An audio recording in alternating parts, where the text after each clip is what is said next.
दोस्तों, आप सभी को प्रभु यीशु मसीह के नाम से जय मसीह की। मेरे प्यारे पिता परमेश्वर, हम सब मसीह भाई बहन आज शाम की शक्तिशाली प्रार्थना में जो उपस्थित हुए हैं, हम सब मसीह भाई बहन खुदावन तेरे नाम की तारीफ करते हैं। ऐ मेरे प्यारे भाई बहनों, अपने हाथ को उठाओ, धन्यवाद करो उस पिता परमेश्वर का जिन्होंने हमें सुंदर सा जीवन दिया है, अपने पंखों की आड़ में छुपा कर रखा है और हमें जीवितों के बीच में जीवित रखा है। तो मेरे प्यारे प्रियजनों, भाई बहनों, आप सभी को हम दिल से धन्यवाद करते हैं और सर्वप्रथम परमेश्वर की महिमा गाते हैं, प्रभु परमेश्वर के गुणगान गाते हैं। हम सब मसीह भाई बहन मिलकर परमेश्वर का धन्यवाद करते हैं कि हे पिता परमेश्वर, आपने हमें सुबह से लेकर शाम तक संभाल कर रखा है, जीवितों के बीच में जीवित रखा है और अपनी करुणा बनाए रखी है। इसके लिए हम सब मसीह भाई बहन मिलकर पिता परमेश्वर आपका बहुत बहुत धन्यवाद करते हैं, अपने घुटनों को टेकते हैं, अपने सर को नवाते हैं, आपके चरणों में आते हैं। हालेलुया, धन्यवाद यीशु। तो मेरे प्यारे भाई बहनों, सब्सक्राइब करें मेरा यीशु चैनल को, ताकि हम आपके लिए, आपके घर वालों के लिए, आपके बाल बच्चों की सलामती के लिए सुबह और शाम की प्रार्थना कर सके और खुदावन आपके जीवन में बहुत बड़ा चमत्कार कर सके और आपके जीवन में अपनी आशीष व बरकत डाल सके। तो मेरे प्यारे भाई बहनों, आज हमारे जीवन में हो सकता है कि जो आज हमारी प्रार्थनाएं नहीं सुनी जा रही हैं, आज हमारे जीवन में बहुत सारी चिंताएं भी हो सकती हैं, बहुत सारी मुसीबतें भी हो सकती हैं, लेकिन आज जो भी चिंताएं मेरे भाई बहनों के बीच में हैं, जो भी समस्याएं मेरे भाई बहनों के जीवन में चल रही हैं, तो आपको बिल्कुल डरने की आवश्यकता नहीं है। तो हो सकता है कि हमारे जीवन में बहुत सारी कमियां भी हो, तो इसलिए आज हमारी प्रार्थनाएं नहीं सुनी जा रही है, हमें हमारी प्रार्थना का उत्तर नहीं मिल पा रहा है, हमें जवाब नहीं मिल पा रहा हमारी प्रार्थना का।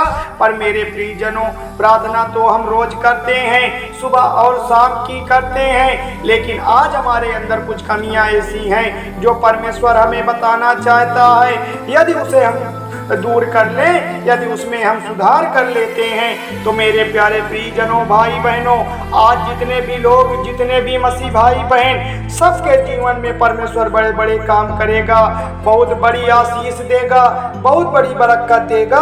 हो सकता है मेरे भाई बहनों के जीवन में कुछ और समस्याएं हों, इसलिए जैसे पति और पत्नी के बीच में अच्छे रिश्ते नहीं हैं, एक दूसरे के प्रति श्रद्धा के भाव नहीं है, आपसी तालमेल ठीक नहीं है, तो परमेश्वर का वचन क्या कहता है, बड़े गौर से सुनिएगा मेरे भाई बहनों।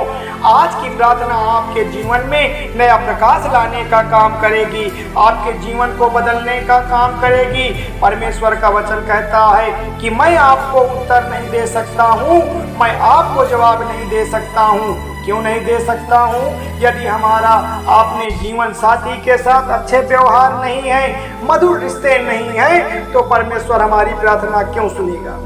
मेरे प्यारे प्रियजनों, जब हमें परमेश्वर ने बनाया है, एक संग रहने के लिए बनाया है, एक साथ रहने के लिए बनाया है, एक संग जीवन बिताने के लिए बनाया है, दुख सुख साथ बांटने के लिए बनाया है, हर एक कामों में एक दूसरे की सहायता करने के लिए बनाया है। तो मेरे प्यारे भाई बहनों, परमेश्वर ने हमें इसलिए तो बनाया है कि हम परमेश्वर का धन्यवाद कर सकें। हालेलुया, धन्यवाद यीशु।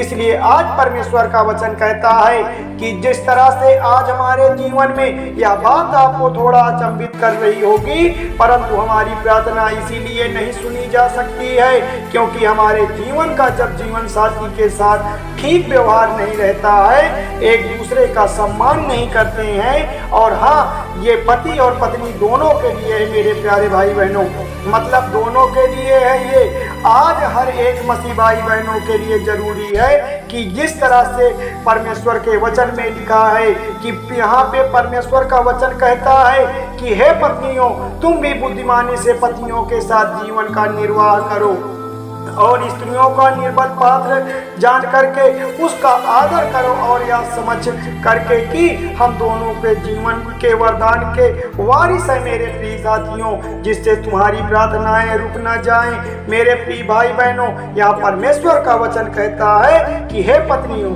तुम अपनी बुद्धिमानी से पत्नियों के साथ जीवन निर्वाह करो।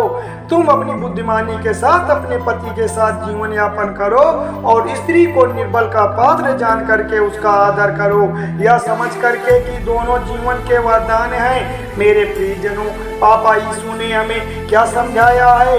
अपना वारिस बताया है, अपना वारिस समझाया है। मतलब खुदावन का वचन कहता है कि आज हमारे जीवन में, मेरे प्यारे भाई बहनों, प्रार्थना को बड़े गौर से सुनिएगा कि आज हमारे जीवन में लड़ाई है, झगड़े हैं, मारपीट है, बहुत सारी समस्याएं हैं, जैसे मनमुटाव है, कहा सुनी की बात हो गई है, तो बहुत परेशानियां, समस्याएं हो सकती हैं। ऐसी समस्याएं हो सकती है मेरे भाई बहनों के जीवन में। आज हमें बहकना नहीं है, लेकिन आज हमें बहकना नहीं है, आज हमें भटकना नहीं है, डरना नहीं है, घबराना नहीं है। पर यह बात हमें याद रखनी है कि जिस तरीके से पतियों के विषय में संबोधित करता है, सारे पति अपने पत्नियों के साथ दुर्व्यवहार करते हैं, लेकिन ऐसा नहीं है भाई बहन, ऐसा नहीं है। पत्नियां भी ऐसी होती हैं जो अपने पति के साथ गलत व्यवहार करती हैं, और पति भी ऐसे होते हैं जो अपने पतियों के साथ गलत व्यवहार करते हैं मेरे भाई बहनों। लेकिन आप एक मसीह हैं, आप ये बात मत भूलिएगा कि आप परमेश्वर की संतान हैं, आप परमेश्वर की बेटियां हैं। आपके जीवन में ऐसी भावना कभी नहीं होनी चाहिए, आपके जीवन में ऐसी भावना नहीं जागृत होनी चाहिए। परमेश्वर आपके जीवन में कभी भी आपको प्रार्थना का उत्तर या प्रार्थना का जवाब नहीं देंगे। आप हमेशा परेशान रहेंगे। आपके घर में, आपके बाल बच्चों के जीवन में, आपके काम काजों में जो बरकत आनी है, जो आशीष आनी है, वह कभी नहीं आएगी भाई बहनों, अगर इस तरह का आपका जीवन का व्यवहार रहेगा मेरे भाई बहनों। इसलिए हमेशा हमें भरोसा रखना है, प्रभु पर विश्वास रखना है, प्रभु की प्रार्थना पर अटूट विश्वास करना है कि परमेश्वर मेरे जीवन को बदल देगा, मेरे घर परिवार को बदल देगा। आज जो हमारे पति और पत्नियों के बीच के जो लड़ाई झगड़े होते हैं और जो मनमुटाव बना हुआ है, ऐ मेरे प्यारे युवा मसीह साथियों, ऐ मेरे नौजवान साथियों, वह अभी आप अपने जीवन के लिए याद रखें, वह अपने जीवन में एक बात को सीख ले क्योंकि यह वचन से सभी के जीवन में नई रोशनी लाने का काम करेगी। क्योंकि परमेश्वर ने कहा है कि जब तुम एक संग रहने के लिए तुम बनाया गया है, परमेश्वर ने तुम्हें एक साथ रहने के लिए बनाया है, तो तुम्हारे अंदर इतना बैर क्यों भरा हुआ है, तुम्हारे अंदर गैर का भाव क्यों आ गया है। इस बात को तुम याद रखना कि परमेश्वर एक संग रहने वालों की से प्रेम करता है, एक संग रहने वालों के बीच में आता है। जब तक एक संग हम रहेंगे तब तक परमेश्वर हमारे साथ रहेगा, नहीं तो हमारे साथ कभी भी नहीं रहेगा। जब एक संग, याद करिएगा कि एक संग लोग होकर के मिल करके प्रभु की प्रार्थना को करते हैं तो उसमें बहुत सामर्थ्य होता है मेरे प्रिय साथियों। जब हम सब लोग एक साथ बैठ करके जैसे शाम की प्रार्थना में उपस्थित होते हैं, पिता परमेश्वर को पुकारते हैं, तो उसमें बहुत बड़ा सामर्थ्य होता है, उसमें बहुत बड़ी ताकत होती है। इसलिए खुदावन ने कहा है कि जब एक मन होकर प्रार्थना को तुम करते हो तो परमेश्वर आपको बदलेगा, आपके जीवन को बदलेगा और आपके विचारों को बदलेगा।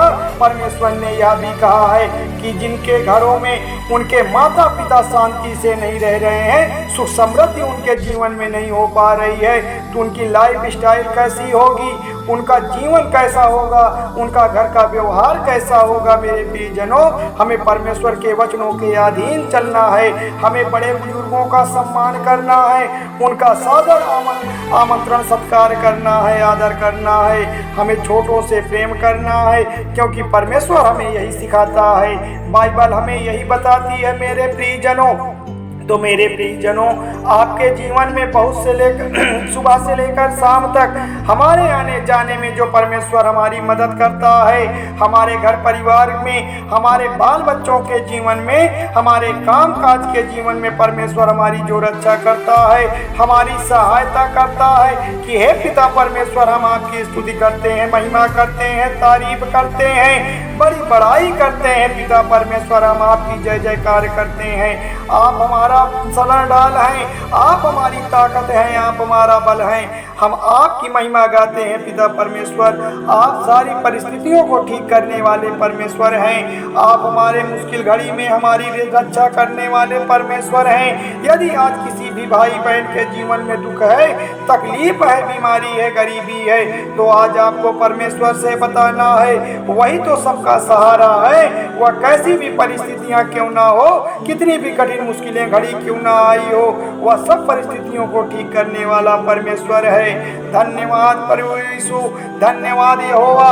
आमीन में करते हैं पिता परमेश्वर। अरे मेरे प्यारे मसीह साथियों, थोड़ी सी विनती उद्धार करता प्रभु यीशु मसीह के नाम से मांगते हैं, सुनिए और कबूल करिएगा। धन्यवाद यीशु, धन्यवाद परमेश्वर। आमीन।